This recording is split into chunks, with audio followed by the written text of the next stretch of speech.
হাবশীদের যে গোত্রটির পুরোহিতকে সুলতান আইয়ুবী হত্যা করিয়েছিলেন, রজব তাদেরকে নিজের পাশে এনে জড়ো করেছিল। এখনও সে স্থানটিকে তারা দেবতার আখড়া বলে বিশ্বাস করছে।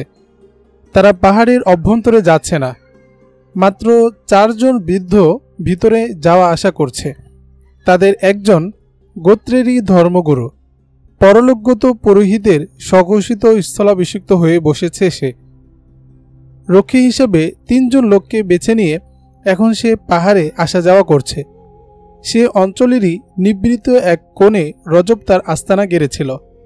ফেরার হয়ে সে প্রথমে সেখানে আশ্রয় নিয়ে পরে মিশরের অধিবাসী এক খ্রিস্টান এজেন্টের সঙ্গে ফিলিস্তিন চলে গিয়েছিল। হাবশীদের এই গোত্রটি, যার নাম আঙ্গুক, ভয়ে তটস্থ। কারণ প্রথমত তাদের দেবতার বলি পূরণ হয়নি, দ্বিতীয়ত তাদের পুরোহিত খুন হয়েছে, তৃতীয়ত তাদের দেবমূর্তির আস্তানাটিও ধ্বংস হয়ে গেছে। সর্বোপরি গোত্রের হাজার হাজার যুবক দেবতার অপমানের প্রতিশোধ নিতে গিয়ে পরাস্ত হয়ে অধিকাংশ নিহত হয়েছে, আর অবশিষ্টরা পরাজয়ের গ্লানি ও জখম নিয়ে ফিরে এসেছে। আঙ্গুকের ঘরে ঘরে মাতম চলছে, সর্বত্র বিরাজ করছে শোকের ছায়া। তাদের কেউ কেউ এমনও ভাবতে শুরু করেছে যে যিনি তাদের দেবমূর্তিটি ভেঙেছেন তিনি বোধহয় তদপেক্ষাও বড় দেবতা হবেন। নিহত পুরোহিতের স্থলাভিষিক্ত ও ধর্মগুরু এ অবস্থা দেখে বললেন, দেবতার কুমির কদিন যাবৎ অভুক্ত, তার পেটে খাবার দাও, তবেই তোমরা এই বিপদ থেকে মুক্তি পাবে। হাবশীরা দেবতার কুমিরের জন্য কয়েকটি বকরি পাঠিয়ে দেয়। একজন আবেগের আতিশয্যে নিজের উটটি পর্যন্ত পুরোহিতের হাতে তুলে দেয়। কয়েকদিন পর্যন্ত এই পশুগুলো কুমিরদের ঝিলে নিক্ষিপ্ত হতে থাকে, কিন্তু গোত্রের মানুষের মনের ভীতি এতটুকুও কমল না। এক রাতে পুরোহিত গোত্রের লোকদেরকে এক স্থানে সমবেত করে ঘোষণা দেয় যে তিনি দেবতাদের সাক্ষাৎ লাভে সমর্থ হয়েছেন। দেবতারা তাকে ইঙ্গিত করেছে যে যেহেতু সময়মতো নারী বলি হয়নি, তাই গোত্রের উপর এ বিপদ নেমে এসেছে। দেবতারা বলেছেন, এখন যদি একত্রে 2টি মেয়ে বলি দেওয়া যায় তাহলে বিপদ দূর হতে পারে, অন্যথায় দেবতা গোত্রের একটি মানুষকেও শান্তিতে থাকতে দেবেন না। পুরোহিত আরও জানান যে মেয়ে দুটো আঙ্গুক হতে পারবে না, সুদানিও নয়, হতে হবে ভিনদেশি শ্বেতাঙ্গী। পুরোহিত আরও কি যেন বলতে চেয়েছিলেন, কিন্তু এতটুকু শোনার সঙ্গে সঙ্গে গোত্রের অসংখ্য অকুতভয় সাহসী যুবক দাঁড়িয়ে চিৎকার করে বলে ওঠে যে করে হোক মিশর থেকে 2টি খ্রিস্টান কিংবা মুসলমান মেয়ে আমরা তুলে আনবই, যে কোনো ত্যাগের বিনিময়ে হোক এই বিপদ থেকে নিষ্কৃতি আমাদের পেতেই হবে। 3 খ্রিস্টান যুবতীকে নিয়ে রক্ষীদের সঙ্গে এগিয়ে চলছে রজব। এ সফর তার যেমন দীর্ঘ তেমনি বিপদসংকুল। রজব আইয়ুবী বাহিনীর দলত্যাগী ও বিদ্রোহী কমান্ডার। সুলতান আইয়ুবী যে তার সীমান্তে টহল প্রহরার ব্যবস্থা করে রেখেছেন তা তার জানা আছে, তাই সীমান্তের অনেক দূর ভিতর দিয়ে কাফেলাকে নিয়ে আসছে সে। রজবের কাফেলায় আছে 3টি উট, পানি, খাবার এবং খ্রিস্টানদের দেয়া মালপত্রে বোঝায় উটগুলো। নিজেরা চলছে ঘোড়ায় চড়ে। কয়েকদিন পথ চলার পর রজব দেবতার পাহাড়ে এসে পৌঁছে। শ্বেতাঙ্গী 2টি রূপসী মেয়ে বলি দিতে হবে, পুরোহিত এ ঘোষণা দিয়েছিল মাত্র তার আগের দিন। রজব এসে সর্বপ্রথম সাক্ষাৎ করে পুরোহিতের সঙ্গে। রজবের সঙ্গে সাদা চামড়ার 3টি সুন্দরী মেয়ে দেখে পুরোহিতের চক্ষু তো চরক গাছ। সীমাহীন আনন্দে প্রফুল্ল হয়ে ওঠেন পুরোহিত। দেবতার উদ্দেশ্যে বলি দেওয়ার জন্য ঠিক এমনই 2টি মেয়েই তার প্রয়োজন। পুরোহিত মেয়েদের ব্যাপারে জানতে চাইলে রজব বলে, আমি বিশেষ উদ্দেশ্যে এদেরকে সঙ্গে এনেছি। পাহাড়ের অভ্যন্তরে সবুজ শ্যামল মনোরম একটি জায়গা। স্থানটি 3 দিক থেকে পাহাড় ঘেরা। পূর্ব থেকেই তাঁবু টানানো আছে। এটি রজবের আস্তানা। রজব মেয়েদের নিয়ে যায় সেখানে। মেয়েদের আরামায়েশের সব আয়োজনই আছে এখানে।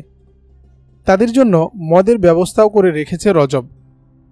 অনেক দীর্ঘ ও বিপদসংকুল পথ পাড়ি দিয়ে রজব নিরাপদে এখানে এসে পৌঁছেছে। মনে তার বেশ আনন্দ, তাই সকলকে নিয়ে রাতে উৎসবের আয়োজন করে। নিজে মদ পান করে, রক্ষী এবং মেয়েদেরও মদ পান করায়। মধ্যরাত, চারদিক নীরব নিস্তব্ধ। রজবের রক্ষীরা গভীর নিদ্রায় বিভোর। এমন সময়ে পা টিপে টিপে রজব এগিয়ে আসে মেয়েদের তাঁবুতে। একটি মেয়ের বাহু ধরে টেনে নিয়ে যেতে শুরু করে নিজের তাঁবুতে। রজবের মতলব বুঝে ফেলে মেয়েটি, বলে, আমি গণিকা নই তো, এখানে এসেছি আমি ক্রুশের দায়িত্ব পালন করতে, অন্য কোনো উদ্দেশ্যে নয়। আপনার সঙ্গে আমি মদ পান করতে পারি, যৌনকর্মে লিপ্ত হতে পারি না। রজব হাসতে হাসতে মেয়েটিকে জোর করে তার তাঁবুতে নিয়ে আসার চেষ্টা করে। মেয়েটি ঝাঁকুনি দিয়ে নিজেকে রজবের হাত থেকে ছাড়িয়ে নেয়। রজব পুনরায় হাত বাড়াতে চাইলে মেয়েটি দৌড়ে তাঁবুতে চলে যায়। ঘটনাটি অপর দু মেয়ের কানে গেলে তারা তাঁবুর বাইরে বেরিয়ে আসে। রজব বাইরে দাঁড়িয়ে আছে। তারা রজবকে বোঝাতে চেষ্টা করে যে, আপনি আমাদের ভুল বুঝবেন না, এই আচরণ আপনার ঠিক হয়নি। ক্ষিপ্ত হয়ে ওঠে রজব, বলে, তোমরা কত পবিত্র মেয়ে, আমার তা জানা আছে। বেহায়াপনা যাদের পেশা তারা গণিকা নয় তো কি? এ পেশায় প্রয়োগ আমরা সেখানেই করি যেখানে কর্তব্য পালনে এ কাজ প্রয়োজন হয়। নিছক বিনোদনের জন্য আমরা ওসব করি না, বলল মেয়েটি। মেয়েদের কথায় নিরস্ত হতে চাইল না রজব। অবশেষে কঠোর হলো মেয়েরা। বলল, আমাদের সঙ্গে 10 জন রক্ষী আছে, তারা আমাদের নিরাপত্তার জন্যই এসেছে। আগামীকালই তাদের ফিরে যাওয়ার কথা, কিন্তু প্রয়োজন বোধ করলে আমরা তাদেরকে এখানে রেখে দিতে পারি, কিংবা তোমাকে ফেলে রেখে তাদের সঙ্গে আমরা চলেও যেতে পারি। আশা করি সীমালঙ্ঘন থেকে তুমি বিরত থাকবে। চুপসে যায় রজব, কিন্তু ভাবে মনে হচ্ছে মেয়েদেরকে সে ক্ষমা করবে না। কেটে যায় রাত। পরদিন ফিলিস্তিন থেকে আসা 10 রক্ষীকে রজব বিদায় করে দেয়।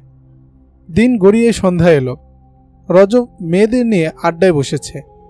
হঠাৎ 4 জন হাবশি সহ পুরোহিত এসে উপস্থিত।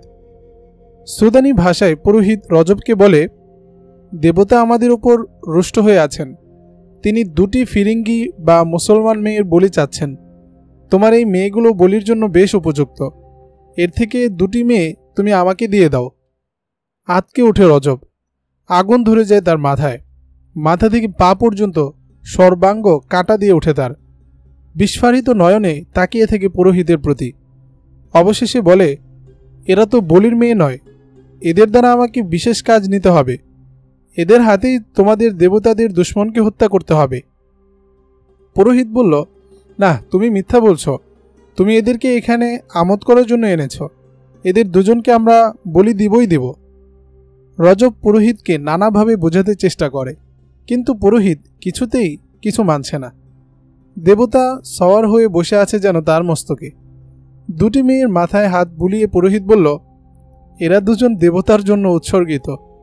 আঙ্গুকের মুক্তি এখন এদের হাতে। রজবকে বলল, মেয়েদের নিয়ে বৃথা পালাবার চেষ্টা করবে না। আমাদের ফাঁকি দিয়ে তুমি এখান থেকে পালাতেও পারবে না। মেয়েরা সুদানি ভাষা বোঝে না। পুরোহিত চলে যাওয়ার পর রজবকে বিমর্ষ দেখে তারা জিজ্ঞেস করে, লোকটা কি বলে গেল? তার কথা শুনে তুমিই বা এত অস্থির হয়ে পড়লে কেন? রজব রাগ ঢাক না করে পরিষ্কার বলে দেয় যে, লোকটা এখানকার দেব মন্দিরের পুরোহিত। তোমাদেরকে তিনি বলি দিতে চাইছেন। দেবতারা নাকি তাদের উপর রুষ্ট হয়ে গেছেন। এখন নারী বলি দিয়ে তিনি এই অভিশাপ থেকে পরিত্রাণ পেতে চান। বলি কি জানতে চায় মেয়েরা। রজব জানায়, তোমাদের মাথা কেটে শুকাবার জন্য কদিন রেখে দেবে এবং দেহটা ঝিলে নিক্ষেপ করবে। ঝিলে অনেকগুলো কুমির আছে, তারা তোমাদের দেহকে খেয়ে ফেলবে। বলির ব্যাখ্যা শুনে মেয়েরা শিউরে ওঠে। গায়ের লোম কাটার মতো দাঁড়িয়ে যায় তাদের। শুকিয়ে যায় মুখের রক্ত। তাদের রক্ষা করার জন্য রজব কি চিন্তা করেছে জানতে চায় তারা। রজব বলে, আমি নানাভাবে তাদেরকে বোঝাবার চেষ্টা করেছি। তোমরা কারা, কোথা থেকে কেন এসেছো তাও বলেছি, কিন্তু আমার কোনো কথাই তার কানে পৌঁছেনি। দেবতার সন্তুষ্টি ছাড়া কিছুই বুঝছে না সে। আমি এখন তার দয়ার উপর নির্ভরশীল। অনুগ্রহ করে যদি তিনি তোমাদের মুক্তি দেন তবেই তোমরা রক্ষা পাবে। আমি এদেরকে কাছে টানার ইচ্ছা করেছিলাম, এই গোত্রের লোকেরা আমার বাহিনীতে যোগ দিতেও প্রস্তুত, কিন্তু নিজেদের বিশ্বাসে তারা এতই অনড় যে দেবতাদের সন্তুষ্ট না করে তারা আমার কোনো কথাই শুনতে রাজি নয়। রজবের কথা শুনে মেয়েরা বুঝে ফেলে যে সে তাদেরকে রক্ষা করতে পারবে না, কিংবা পুরোহিতকে সন্তুষ্ট করার জন্য তাদেরকে বাঁচাবার চেষ্টা করবে না। গত রাতে তারা রজবের দুর্মতির কিছুটা প্রমাণও পেয়ে গেছে, কাজেই রজবের ব্যাপারে মেয়েরা সম্পূর্ণ নিরাশ। মেয়েরা তাঁবুতে চলে যায়। ভেবেচিন্তে তিনজনে সিদ্ধান্ত নেয়, আমরা এখানে রজবের মনোরঞ্জন কিংবা হাবশীদের দেবতার বলির যূপকাষ্ঠে চড়ার জন্য আসিনি। জীবন রক্ষা করার চেষ্টা না করে এভাবে এক নির্মম অপমৃত্যুর মুখে নিজেদের ঠেলে দেওয়ার কোনো যুক্তি নেই। কাজেই যে করে হোক আমাদের পালাতেই হবে, পালিয়ে আমাদের ফিলিস্তিন চলে যেতে হবে। নিরাপদে সে রাত কেটে যায়। হাবশী পুরোহিত পরদিনে এসে রজবের সঙ্গে কথা বলে। মেয়েরা মনে মনে পলায়নের প্রস্তুতি নিয়েছে। রাতে ঘোড়াগুলো কোথায় থাকে, সেখান থেকে পালিয়ে বের হওয়ার পথ কোন দিকে তা ভালোভাবে দেখে নেয় তারা। এখান থেকে পালিয়ে ফিলিস্তিন পৌঁছা তিনটি মেয়ের পক্ষে অত্যন্ত দুরূহ ব্যাপার, তা মেয়েরা জানে, তবু তাদের যেতেই হবে। পুরোহিত চলে গেলে মেয়েরা রজবকে জিজ্ঞেস করে, লোকটা আবার এসে কি বলে গেল? রজব বলল, কাল রাতে এসে তোমাদেরকে তারা এখান থেকে নিয়ে যাবে। লোকটি আমাকে হুমকি দিয়ে গেল যে আমি যদি তাদেরকে বাধা দেওয়ার চেষ্টা করি তাহলে তারা আমাকে খুন করে কুমিরের ঝিলে নিক্ষেপ করবে। আতঙ্কের মধ্য দিয়ে কেটে যায় সারাটা দিন। পালাবার পরিকল্পনার কথা রজবকে জানায়নি মেয়েরা, কারণ রজবের উদ্দেশ্য তাদের কাছে পরিষ্কার নয়, আর রজবের মনেও এমন কোনো সন্দেহ জাগেনি যে জীবন রক্ষা করার জন্য মেয়েগুলো পালিয়ে যেতে পারে। পালাবার পথ চিনে নেওয়ার জন্য কৌশল আটে মেয়েরা। তারা রজবকে বলে, নরকসম এই পার্বত্য এলাকার মধ্যখানে এমনই এক সবুজ শ্যামল ভূখণ্ড, সত্যি প্রকৃতির এক লীলা। চলো জায়গাটা একটু ঘুরে ফিরে দেখে আসি। রজব তাদের ভ্রমণে নিয়ে যায়। কতটুকু অগ্রসর হওয়ার পর তাদের চোখে পড়ে সেই ভয়ানক ঝিল। ঝিলের এক কিনারে লম্বা হয়ে পড়ে আছে ৫-৬টি কুমির। ঝিলের পানি গাঢ় ও পুতিগন্ধময়। রজব বলে, এই সেই ঝিল। হাবশীরা নারী বলি দিয়ে বলির মস্তকবিহীন দেহ এই ঝিলে নিক্ষেপ করে, আর এই সেই কুমির যারা বলির নারী দেহ খেলে দেবতারা সন্তুষ্ট হয়। তোমাদেরও বলি দিয়ে পুরোহিত এই ঝিলে এসব কুমিরের মুখে নিক্ষেপ করার সিদ্ধান্ত নিয়েছে। এমনই ভয়ানক দৃশ্য দেখে মেয়েদের মনে পালাবার ইচ্ছা আরও প্রবল হয়ে ওঠে। ভ্রমণের বাহানায় পালাবার পথঘাট ভালো করে দেখে নেয় তারা। পালাবার জন্য তারা নরম পথ চিনে নেয়, চলার সময় যেন পথে ঘোড়ার পায়ের শব্দ না হয়। অপরদিকে হাবশী পুরোহিত পার্শ্ববর্তী লোকালয়ে বসে গোত্রের লোকদেরকে সুসংবাদ প্রদান করছে যে বলির জন্য মেয়ে আমি পেয়ে গেছি। আজ থেকে 4 দিন পর পূর্ণিমার রাতে অনুষ্ঠিত হবে বলির পর্ব। পুরোহিত জানায়, বলি হবে দেব মন্দিরের ধ্বংসস্তূপের উপর। তারপর আমরা মন্দির পুনর্নির্মাণ করব। তারপর যারা আমাদের দেবতাদের অপমান করল তাদের থেকে প্রতিশোধ নেব। রাতের দ্বিপ্রহর বিশেষ প্রশিক্ষণের বহিঃপ্রকাশ ঘটায় মেয়েরা। তারা রজব ও তার সঙ্গীদের এত পরিমাণ মদ পান করায় যে সঙ্গে সঙ্গে তারা অচেতন হয়ে ঘুমিয়ে পড়ে। সহসা জাগ্রত হওয়ার কোনো আশঙ্কা নেই। কী পরিমাণ মদ খাওয়ালে একজন মানুষকে কত সময় অচেতন রাখা যায় তা ওরা বেশ জানে। উঠে দাঁড়ায় মেয়েরা, সফরের সামানাদি গুছিয়ে বেঁধে নেয়, ঘোড়ায় জিন লাগায়। 3 জন চড়ে বসে 3টি ঘোড়ায়। দিনের বেলা ঠিক করে রাখা নরম মাটির পথে ঘোড়া ছোটায়। ভয়ানক এই বন্দি দশা থেকে বেরিয়ে যায় তারা। গন্তব্য তাদের ফিলিস্তিন। রজব তাদের যে পথে নিয়ে এসেছে এগুতে হবে সে পথ ধরেই।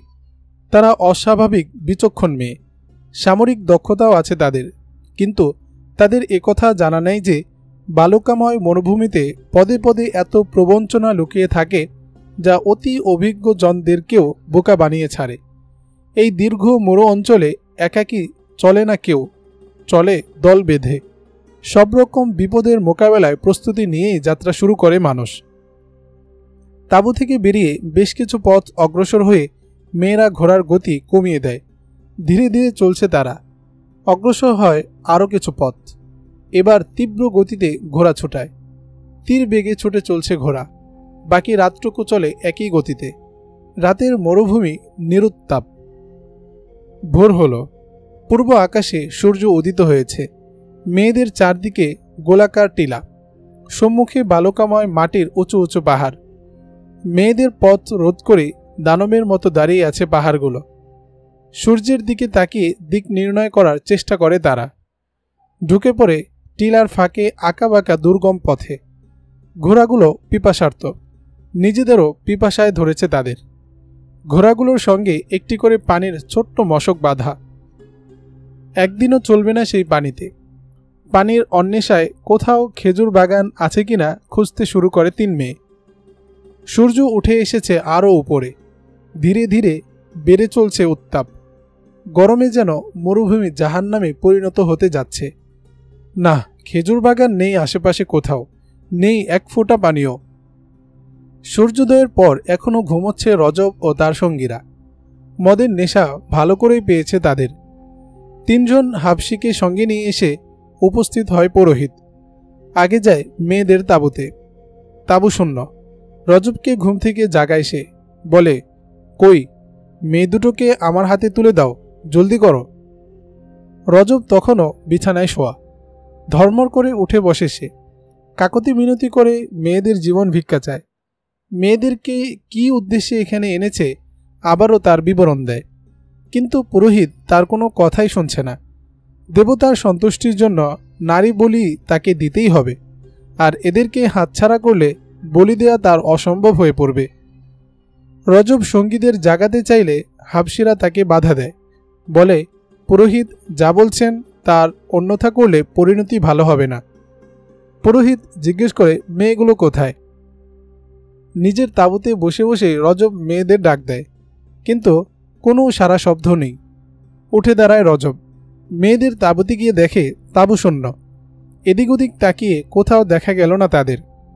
হঠাৎ রজবের দৃষ্টি পড়ে ঘোড়ার জিনের উপর। কিন্তু এ কি, তিনটি জিনই যে নেই। রজব দৌড়ে যায় আস্তা বলে, ঘোড়াও তো তিনটি উধাও। ঘটনাটা বুঝে ফেলে রজব। পুরোহিতকে বলে, আপনার ভয়ে ওরা পালিয়ে গেছে, ওদের ভাগই আপনি বেশ করেছেন। তেলে বেগুনে জ্বলে ওঠে পুরোহিত, বলে, তুই ওদের ভাগিয়েছিস? আমার আশা ভরসা সব তুই মাটি করে দিলি। হাবশিদের বলে, একে নিয়ে বেঁধে রাখো, বেটা আঙ্গুকের দেবতাকে আবার রুষ্ট করল। কয়েকজন সুদক্ষ অশ্বারোহী ডেকে আনো, এক্ষুনি মেয়েদের ধাওয়া করতে বলো। যেখান থেকে হোক খুঁজে ওদের আনতেই হবে। এখনও বেশি দূর যেতে পারেনি তারা, যাও জলদি করো। রজবের যুক্তি প্রমাণ অনুনয় বিনয় উপেক্ষা করে হাবশিরা তাকে ধরে নিয়ে যায়। হাত দুটো পিছনে করে একটি গাছের সাথে বেঁধে রাখে। তার ঘুমন্ত সঙ্গীদের অস্ত্রগুলো নিয়ে নেয়। তাদের হুমকি দিয়ে বলে, এখান থেকে এক চুল নড়বি তো খুন করে ফেলব। ক্ষণিকের মধ্যে এসে উপস্থিত হয় 6 জন অশ্বারোহী। মেয়েদের ধাওয়া করে ধরে আনার জন্য রওনা হয় তারা। বালির উপর 3টি ঘোড়ার পদচিহ্ন দেখা যাচ্ছে পরিষ্কার। সেই পদচিহ্ন অনুসরণ করে তীব্র বেগে ছুটে চলে 6 ঘোড়সওয়ার। কিন্তু মেয়েদের নাগাল পাওয়া অত সহজ নয়। তাদের পলায়ন আর এই পশ্চাৎ দাবনের মাঝে কেটে গেছে 8-10 ঘন্টা। হাবশি অশ্বারোহীদের মরুভূমির পথঘাট সব চেনা, তদুপরি তারা পুরুষ। অল্প সময়ে তারা এগিয়ে যায় অনেক পথ। তীব্র বাতাস বইছে, বালি উড়ছে, তবু সমান গতিতে এগিয়ে চলছে তারা। 3 ঘন্টা পথ চলার পর হাবশি অশ্বারোহীরা হঠাৎ দেখতে পেল সম্মুখ আকাশে দিগন্তেরও উপরে মরুভূমির ধুলোবালি ঘূর্ণাবর্তের মতো পাক খেয়ে খেয়ে ধেয়ে আসছে। ভয়ার্ত চোখে বীর আরোহীরা পরস্পর মুখ চাওয়াচাওয়ি করে। ঘোড়ায় মোড় ঘুরিয়ে তীব্র গতিতে পিছন দিকে পালাতে শুরু করে তারা। মরুভূমির দমকা বাতাস, যাকে বলে সাইমম, এ ভয়ঙ্কর ঝড় বড় বড় টিলাকে বালুকণায় পরিণত করে উড়িয়ে নিয়ে যায়। রাশি রাশি টিলা মুহূর্তের মধ্যে সমতল ভূমিতে রূপান্তরিত হয়। এই ঝড়ের মধ্যে কোনো মানুষ বা পশু যদি দাঁড়িয়ে কিংবা বসে থাকে, তাহলে উড়ে আসা বালি তার গায়ে বসে তাকে জীবন্ত সমাধিস্থ করে এবং ছোট ছোট একটি টিলা দাঁড়িয়ে যায় তার উপর। দমকা ঝড়ের কবল থেকে রক্ষা পাওয়ার মতো আশেপাশে শক্ত কোনো টিলা নেই। পালিয়ে নিজেদের পাহাড়ি এলাকায় ফিরে যেতে মনস্থ করে হাবশি অশ্বারোহী, কিন্তু সে পাহাড় যে অনেক দূর। তাছাড়া দমকা ঝড় পৌঁছে গেছে সেখানেও। সেখানকার বড় বড় বৃক্ষগুলো বাতাসের তোড়ে ভেঙে ভেঙে দ্বিখণ্ডিত হয়ে চিৎকার করছে যেন। ঝিলের কুমিরগুলো ভয়ে পাহাড়ের নালায় গিয়ে আত্মগোপন করে আছে। পুরোহিত এক স্থানে হাঁটু গেড়ে বসে পড়ে হাত দুটো একবার মাটিতে একবার মাথায় ছুঁড়ে হাহুতাশ করছে আর বিলাপ করে বলছে, ওহে আঙ্গুকের দেবতা, তোমার গজব সংবরণ করো, আর একটু ধৈর্য ধরো দেবতা। অল্প পরেই আমরা দুটি মেয়েকে তোমার চরণে নিবেদন করছি, আমাদের প্রতি একটু দয়া করো দেবতা। পলায়নপর মেয়েরাও এই ঝড়ের কবলে আক্রান্ত হয়। বালির আস্তর জমে যায় তাদের ও তাদের ঘোড়াগুলোর গায়ে। আতঙ্কগ্রস্ত ঘোড়াগুলো নিয়ন্ত্রণহীনভাবে ইতস্তত দৌড়াদৌড়ি করতে শুরু করে। ক্ষুদ পিপাসায় কাতর ও ঝড় কবলিত তিনটি ঘোড়া মধ্যরাত পর্যন্ত এভাবে ছোটাছুটি করে।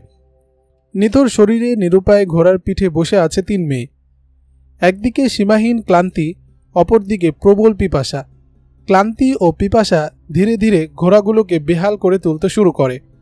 হঠাৎ একটি ঘোড়া উপর হয়ে পড়ে যায় তার আরোহী মেয়ে। ঘোড়াটি আবার উঠে দাঁড়ায়, আবার পড়ে যায়। মেয়েটি ঘোড়ার বুকের নিচে চাপা পড়ে। মুহূর্তের মধ্যে সে মৃত্যুর কোলে ডলে পড়ে। কিছুদূর অগ্রসর হওয়ার পর ঢিলে হয়ে আসে আরেকটি ঘোড়ার দেহ। পিঠের জিন সরে যায় একদিকে। তার আরোহী মেয়েটিও কাত হয়ে পড়ে যায় সেদিকে, কিন্তু এক পা তার আটকে গেছে রেকাবে। মন্থর গতিতে চলছে ঘোড়া, মাটিতে টেনে হিঁচড়ে নিয়ে যাচ্ছে মেয়েটিকে। তৃতীয় মেয়েটি সাহায্য করতে পারছে না তাকে। ঘোড়া তার নিয়ন্ত্রণহীন। মেয়েটির চিৎকার কানে আসে তার। একসময় স্তব্ধ হয়ে যায় তারও কণ্ঠ। বিউবলের মতো কেবল তাকিয়ে থাকে তৃতীয় মেয়ে। ঘোড়ার সঙ্গে সঙ্গে মাটিতে হেঁচড়াচ্ছে মেয়েটির মৃতদেহ। ভয়ে আতকে ওঠে তৃতীয় মেয়ে। যত সাহসী হোক মেয়ে তো। চিৎকার করে কাঁদতে শুরু করে সে। নিজের ঘোড়ার নিয়ন্ত্রণে আনতে পারছে না তৃতীয় মেয়ে। পিছন ফিরে তাকায় সে। ধুলি ঝরে কিছুই দেখতে পাচ্ছে না সে। মেয়েটি এখন একা। সে ভয়ে জ্ঞানশূন্য হয়ে পড়েছে। ঘোড়ার লাগাম ছেড়ে দিয়ে হাত দুটো এক করে আকাশপানে উঁচিয়ে ধরে। গলা ফাটিয়ে চিৎকার করে বলতে শুরু করে, আমার মহান খোদা, আসমান জমিনের খোদা, তুমি আমাকে রক্ষা করো। আমি গুনাহগার। আমার দেহের প্রতিটি লোম পাপে নিমজ্জিত। পাপ করতেই আমি এসেছিলাম, পাপের মধ্যেই আমি বড় হয়েছি। আমি যখন নিতান্ত অবুঝ শিশু, তখনই বড়রা আমাকে পাপের সম্মুখে নিক্ষেপ করেছিল। পাপের পাঠ শিখিয়ে তারা আমাকে বড় করেছে। তারপর বলেছে, যাও এবার নিজের রূপ আর দেহ দিয়ে মানুষকে বিভ্রান্ত করো, মানুষ খুন করো, মিথ্যা বলো, প্রতারণা করো, আপাদমস্তক চরিত্রহীন হয়ে যাও। এ পথে নামিয়ে ওরা আমাকে বলেছিল, এটা তোমার ক্রুশের অর্পিত দায়িত্ব। এ দায়িত্ব পালন করলে তুমি জান্নাত পাবে। পাগলের মতো চিৎকার করছে মেয়েটি। ধীরে ধীরে মন্তর হয়ে আসছে তার ঘোড়ার গতি। অঝরে কাঁদতে কাঁদতে মেয়েটি বলে, খোদা, যে ধর্ম সত্য, যে দিন তোমার মনোপুত, আজ আমাকে তুমি তার মজেজা দেখাও। সে ধর্মের উসিলায় আমাকে রক্ষা করো। বিশ্বাস নড়বড়ে হয়ে ওঠে মেয়েটির। পাপের অনুভূতি শিথিল করে তোলে তার পুরনো ধর্মের বাঁধন। মৃত্যুর ভয়ে ভুলে যায় সে কোন ধর্মের মেয়ে। নিজেকে পাপের সমুদ্রে নিমজ্জিত দেখতে পায় সে। হৃদয়ে তার এই অনুভূতি জাগতে শুরু করে, আমি পুরুষদের একটি ভোগ্য সামগ্রী, আমি একটি প্রতারণার ফাঁদ, তারই শাস্তি এখন ভোগ করছে আমি। চৈতন্য হারিয়ে ফেলার উপক্রম হয় মেয়েটির। নিজেকে সামলিয়ে রাখার চেষ্টা করে সে। উচ্চ কণ্ঠে আহ বলে চিৎকার দিয়ে মাথাটা ঝাঁকি দিয়ে সে বলে ওঠে, আমাকে রক্ষা করো খোদা, আমাকে বাঁচাও। এমনই বেঘোরে প্রাণটা নিও না আমার। তখনই মেয়েটার মনে পড়ে যায় সে এতিম। মৃত্যুর কবলে পড়লে অতীতের দিকে পালাতে চেষ্টা করে মানুষ। এই যুবতীটিও তার অতীতে পালিয়ে গিয়ে আশ্রয় নেওয়ার চেষ্টা করে, কিন্তু ওখানে তার নেই কেউ, যে মা নেই, বাপ নেই, ভাই বোন কেউ নেই তার। তার মনে পড়ে যায় খ্রিস্টানরা তাকে লালন পালন করেছে, প্রশিক্ষণ দিয়ে এ পথে নিক্ষেপ করেছে। নিজের প্রতি নিজেরই ঘৃণা জাগতে শুরু করে তার। মেয়েটি এখন ক্ষমার প্রত্যাশী। কৃত পাপের পরিণাম থেকে মুক্তি পেতে চায় সে। ঘোড়ার গতি তার ক্ষীণ থেকে ক্ষীণতর হয়ে আসে। কোনো রকম পা টেনে টেনে চলছে ঘোড়াটি। ধীরে ধীরে ঝড়ও থেমে যায়। চৈতন্য হারিয়ে সে ঘোড়ার পিঠেই উপর হয়ে পড়ে থাকে। সুলতান আইয়ুবী মিশরের সীমান্তে টহল প্রহরার ব্যবস্থা করে রেখেছেন আগেই। তার 3টি প্লাটুনের হেডকোয়ার্টার সুদান ও মিশর সীমান্ত থেকে 5 মাইল ভিতরে। হেডকোয়ার্টারে তাঁবু বসানো হয়েছে এমন স্থানে যেখানে ঝড়ের কবল থেকে রক্ষা পাওয়ার মতো আড়াল আছে, কিন্তু এই দমকা ঝড় তাদেরও নিরাপদ তাঁবুগুলো পর্যন্ত উড়িয়ে নিয়ে গেছে। উট ঘোড়াগুলোকে সামলানো দুষ্কর হয়ে পড়েছে। ঝড় থামলে সৈন্যরা তাঁবু প্রভৃতি গোছানোর কাজে ব্যস্ত হয়ে পড়ে। আহমদ কামাল এ 3 প্লাটুনের কমান্ডার। গৌরবর্ণ, সুদর্শন ও স্বাস্থ্যবান এক সুপুরুষ। বাড়ি তুরস্ক। ঝড় থামলে তিনিও বাইরে বেরিয়ে আসেন এবং মালপত্র ও পশুপালের পর্যবেক্ষণ করতে শুরু করেন। আকাশ পরিষ্কার, ধুলোবালি উড়ছে না এখন আর। অনেক দূরের বস্তুটিও এখন চোখে পড়ছে। এক সিপাহী হঠাৎ একদিকে ইঙ্গিত করে বলে ওঠে, কমান্ডার, কমান্ডার, ওই যে একটি ঘোড়া আর একজন আরোহী দেখা যাচ্ছে, ওটি আমাদের নয় তো? সিপাহীর দৃষ্টির অনুসরণ করেন আহমদ কামাল। বলেন, আরোহী মেয়ে বলে মনে হচ্ছে। আমাদের বাহিনীতে তো কোনো মেয়ে নেই, চলো দেখে আসি। সিপাহীকে নিয়ে ছুটে যান আহমদ কামাল। অবনত মুখে অতি ধীর পদে এগিয়ে আসছে একটি ঘোড়া। খাবারের গন্ধ পেয়ে হেডকোয়ার্টারের ঘোড়াগুলোর দিকে অগ্রসর হচ্ছে ঘোড়াটি। ঘোড়ার পিঠে একটি মেয়ে, নিস্তেজ উপর হয়ে পড়ে আছে সে। বাহু দুটো তার ঘোড়ার ঘাড়ের দুদিকে ছড়ানো। মাথার চুলগুলো তার এলোমেলো ছড়িয়ে আছে সামনের দিকে। আহমদ কামাল কাছে পৌঁছার আগেই ঘোড়াটি হেডকোয়ার্টারের ঘোড়ার সঙ্গে জুড়ে খাবার খেতে শুরু করে। ঘোড়ার পাশে এসে দাঁড়ান আহমদ কামাল। এক নজর তাকিয়ে নিরীক্ষা করেন মেয়েটিকে। তাকে রেকাব থেকে পা সরিয়ে 2 হাতে করে ধরে নিচে নামিয়ে আনেন। সিপাহীর উদ্দেশ্যে বলেন, জীবিত, বোধহয় খ্রিস্টান, এর ঘোড়াটিকে পানি পান করাও। মেয়েটিকে নিজের তাঁবুতে নিয়ে যান আহমদ কামাল। মাথার চুল ও সর্বাঙ্গ তার ধুলোমলিন। বিছানায় শুয়ে দিয়ে মেয়েটির মুখমণ্ডলে পানির ঝাপটা দেন তিনি। তারপর ফোঁটা ফোঁটা করে পানি দিতে থাকেন তার মুখে। মিনিট 10 পর চোখ খুলে মেয়েটি। বিস্ময়া বিভূত নেত্রে কয়েক মুহূর্ত আহমদ কামালের প্রতি তাকিয়ে থেকে হঠাৎ উঠে বসে সে। গৌরবর্ণ একটি লোককে পাশে দেখতে পেয়ে মেয়েটি ইংরেজিতে জিজ্ঞেস করে, আমি কি এখন ফিলিস্তিনে? মাথা দুলিয়ে আহমদ কামাল তাকে বোঝাতে চান, আমি তোমার ভাষা বুঝি না। এবার মেয়েটি আরবিতে জিজ্ঞেস করে, আপনি কে, আমি কোথায়? আমি ইসলামী ফৌজের একজন নগণ্য কমান্ডার, আর তুমি এখন মিশরে, জবাব দেন আহমদ কামাল। আতকে উঠে মেয়েটি। মুহূর্তের মধ্যে ভয়ে পানসুবর্ণ ধারণ করে তার মুখ। আবার চৈতন্য হারিয়ে যাওয়ার উপক্রম হয় তার। বিস্ফারিত নয়নে তাকিয়ে থাকে আহমদ কামালের প্রতি। অভয় দেন আহমদ কামাল। বলেন, ভয় করো না, আত্মসংবরণ করো। আমরা মুসলমান, মুসলমান বিনা অপরাধে কাউকে শাস্তি দেয় না। সস্নেহে মেয়েটির মাথায় হাত বুলিয়ে আহমদ কামাল বললেন, আমি জানি তুমি খ্রিস্টান, কিন্তু এখন তুমি আমার মেহমান। তোমার ভয়ের কোনো কারণ নেই। তুমি শান্ত হও, সুস্থ হও। আহমদ কামাল একজন সিপাহীকে ডেকে মেয়েটির জন্য খানাপিনার ব্যবস্থা করতে আদেশ করেন। খাবার পানি নিয়ে আসে সিপাহী। দেখা মাত্র পানির গ্লাসটি খপ করে হাতে তুলে নেয় মেয়েটি। মুখের সঙ্গে লাগিয়ে অতিশয় ব্যাকুলতার সঙ্গে ঢক ঢক করে পানি পান করতে শুরু করে সে। গ্লাসটি ধরে ফেলেন আহমদ কামাল। টেনে ঠোঁট থেকে জোর করে সরিয়ে এনে বললেন, আস্তে, বেশি পিপাসার পর হঠাৎ এত পানি পেটে দিতে নেই। এখন খাবার খাও, পানি পরে পান করো। খাবারের পাত্রে হাত দেয় মেয়েটি। তৃপ্তি সহকারে আহার করে। ধীরে ধীরে স্বস্তি ও শক্তি ফিরে আসতে শুরু করে তার। ফিরে আসে মুখের জৌলস। চাঙ্গা হয়ে ওঠে তার দেহ। আহমদ কামালের তাঁবুর পাশেই ছোট্ট আরেকটি তাঁবু। এটি তার গোসলখানা। পর্যাপ্ত পরিমাণ পানি আছে এখানে।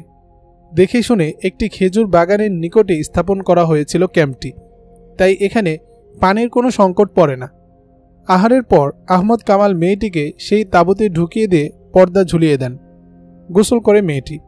মেয়েটি অত্যন্ত সন্ত্রস্ত। আহমদ কামালের অভয় বাণীতে ভয় তার কাটেনি। শত্রুর আশ্রয়ে ভালো ব্যবহারের আশা করতে পারছে না সে। শৈশব থেকেই সে শুনে আসছে মুসলমানের চরিত্র হায়নার মতো, নারীর সাথে তাদের আচরণ হিংস্র পশুর মতো। তদুপরি হাবশীদের আচরণ, কুমির ও মরু ঝড়ের ভীতি চেপে ধরেছে তাকে। দুই সঙ্গী মেয়ের নির্মম মৃত্যুর করুণ দৃশ্য আরও ভয়ার্ত করে তোলে তাকে। সেই বিভীষিকাময় মুহূর্তটির কথা স্মরণে আসা মাত্র সর্বাঙ্গ কাটা দিয়ে ওঠে তার। গোসল করার সময় মেয়েটির মনে জাগে, আমি আমার এই অপবিত্র অস্তিত্বকে ধুয়ে পরিষ্কার করতে চাই, কিন্তু দুনিয়ার এই পানি তো পবিত্র করতে পারবে না আমায়। চরম অসহায়ত্ব ও উপায়হীনতা বোধ করে মেয়েটি। অবশেষে মনে মনে পরিস্থিতির হাতে তুলে দেয় নিজেকে। বলে, ভেবে আর লাভ কি, যা হবার হবে। মৃত্যুর কবল থেকে বেঁচে এসেছি, আপাতত তাই বা কম কিসে। গোসল সেরে তাঁবুতে ফিরে আসে মেয়েটি। এবার তার আসল রূপ ফুটে ওঠে আহমদ কামালের সামনে। মন মাতানো দেহটিতে তার রূপের বন্যা বইছে যেন। কোনো সাধারণ মেয়ে হতে পারে না এ যুবতী। মিশরের এ অঞ্চলে এই ফিরিঙ্গি মেয়েটি আসল কিভাবে, কোথেকেই বা এলো? বেজায় কৌতূহল আহমদ কামালের মনে। মেয়েটির পরিচয় জানতে চান আহমদ কামাল। জবাবে সে বলে, আমি কাফেলা হারিয়ে পথ ভুলে এসেছি। ঝড়ের কবলে পড়ে ঘোড়ার নিয়ন্ত্রণ হারিয়ে ফেলেছিলাম। আশ্বস্ত হলেন না আহমদ কামাল। আরও ৩-৪টি প্রশ্ন করলেন তিনি। কাঁপতে শুরু করে মেয়েটির ওষ্ঠাধর। আহমদ কামাল বললেন, যদি বলতে আমাকে অপহরণ করা হয়েছিল, ঝড়ের কবলে পড়ে দস্যুদের হাত থেকে ছুটে এখানে এসে পড়েছি, তাহলে বোধহয় আমি তোমাকে বিশ্বাস করতে পারতাম। কাফেলা হারিয়ে পথ ভুলে যাওয়ার কথাটা আমি মানতে পারছি না। ইত্যবসরে এক সিপাহী তাঁবুর পর্দা ফাঁক করে ভিতরে ঢুকে একটি থলে ও একটি পানির মস্ক আহমদ কামালের হাতে দিয়ে বলে, এগুলো মেয়েটির ঘোড়ার জিনের সঙ্গে বাঁধা ছিল। থলেটি হাতে নিয়ে খুলতে শুরু করেন আহমদ কামাল। সঙ্গে সঙ্গে থতমত খেয়ে ঘাবড়ে গিয়ে থলের মুখ চেপে ধরে মেয়েটি। ফ্যাকাশে হয়ে যায় তার চেহারা। আহমদ কামাল থলেটি তার হাতে তুলে দিয়ে বললেন, ঠিক আছে, নাও তুমিই খুলে দেখাও। শিশুর মতো করে থলেটি পিছনে লুকিয়ে ফেলে মেয়েটি। ভয়জড়িত কণ্ঠে বলে, না, এটা কাউকে দেখানো যাবে না। আহমদ কামাল বললেন, দেখো, এমনটি আশা করো না যে তোমার ব্যাপারে সম্পূর্ণ নিশ্চিত না হয়ে আমি বলবো, ঠিক আছে চলে যাও। তোমাকে আটকে রাখার অধিকার হয়তো আমার নেই, কিন্তু লোকালয় থেকে বহু দূরে ঘোড়ার পিঠে নিঃসঙ্গ ও অচেতন অবস্থায় যে মেয়েটিকে পাওয়া গেল, তাকে আমি এমনিতেই ছেড়ে দিতে পারি না। তাছাড়া এই অসহায় অবস্থায় একাকী বা তোমাকে ছেড়ে দিয়ে কি করে? একটা মানবিক কর্তব্যও তো আমার আছে। ঠিকানা বলো, আমার রক্ষী বাহিনীর হেফাজতে তোমাকে গন্তব্যে পৌঁছিয়ে দেব। অন্যথায় সন্দেহভাজন মেয়ে সাব্যস্ত করে আমি তোমাকে কায়রোতে আমাদের প্রশাসনের কাছে পাঠিয়ে দেব। আমি নিশ্চিত তুমি মিশরীয় নও, সুদানীয় নও। তাহলে তুমি কে? এখানেই বা কেন এসেছ? এই প্রশ্ন সঙ্গত কারণেই আমি তোমায় করতে পারি। চোখ বেয়ে অশ্রু গড়াতে শুরু করে মেয়েটির। থলেটি ছুঁড়ে দেয় আহমদ কামালের সামনে। রশি দিয়ে বাঁধা থলের মুখ খুলেন আহমদ কামাল। ভিতরে আছে কয়েকটি খেজুর আর অপর একটি থলে। কৌতূহল বেড়ে যায় আহমদ কামালের। এই থলেটিও খুললেন তিনি। পেলেন অনেকগুলো স্বর্ণমুদ্রা আর সোনার তৈরি সরু শিকলে বাঁধা কালো কাঠের একটি ক্রুশ। আহমদ কামাল বুঝে ফেললেন মেয়েটি খ্রিস্টান। তিনি বোধহয় জানতেন না যে খ্রিস্টান মুসলমানদের বিরুদ্ধে লড়াই করার জন্য খ্রিস্টান বাহিনীতে যোগ দিতে আসে, একটি ক্রুশে হাত ধরিয়ে তার থেকে শপথ নেওয়া হয় এবং সে ছোট্ট একটি ক্রুশ সর্বক্ষণ সঙ্গে রাখে। আহমদ কামাল বললেন, থলেতে আমার প্রশ্নের জবাব নেই। আমি যদি এই সবগুলো স্বর্ণমুদ্রা আপনাকে দিয়ে দেই, তাহলে কি আপনি আমাকে সাহায্য করবেন? জিজ্ঞেস করে মেয়েটি। কেমন সাহায্য জানতে চান আহমদ কামাল। আমাকে ফিলিস্তিন পৌঁছিয়ে দিবেন এবং আর কোনো প্রশ্ন করবেন না, বলল মেয়েটি। আমি তোমাকে ফিলিস্তিন পৌঁছিয়ে দিতে পারি, তবে প্রশ্ন করব অবশ্যই, বললেন আহমদ কামাল। আমাকে যদি আপনি কিছুই জিজ্ঞেস না করেন, তাহলে তার জন্য আপনাকে আলাদা পুরস্কার দেব, বলল মেয়েটি। কি পুরস্কার জানতে চান আহমদ কামাল। আমার ঘোড়াটি আমি আপনাকে দিয়ে দেব। আর কি? আর 3 দিনের জন্য আমি আপনার দাসী হয়ে থাকব। আহমদ কামাল ইতিপূর্বে কখনো এতগুলো সোনা হাতে নেননি। এমন চোখ ধাঁধানো রূপ আর এমন মনোহারী নারী দেহ দেখেননি কোনোদিন। সম্মুখে পড়ে থাকা চকমকে সোনার টুকরাগুলোর প্রতি তাকান আহমদ কামাল। তারপর চোখ চলে যায় তার মেয়েটির রেশম কোমল চুলের প্রতি। সোনার তারের ন্যায় ঝিকঝিক করছে চুলগুলো। চোখ দুটোতে যেন তার জাদুর আকর্ষণ। এ চোখের জাদুময় চাহনি দিয়েই রাজাদের এক একজনকে আরেকজনের শত্রুতে পরিণত করে এরা। তাও নিরীক্ষা করে দেখেন আহমদ কামাল। আহমদ কামাল সুঠাম সুদেহী এক বলিষ্ঠ যুবক, সীমান্ত প্রহরায় নিয়োজিত 3 প্লাটুন সৈনিকের কমান্ডার। কোনো কাজে তাকে বাধা দেয়, জবাব চায় এমন নেই কেউ এখানে। তবু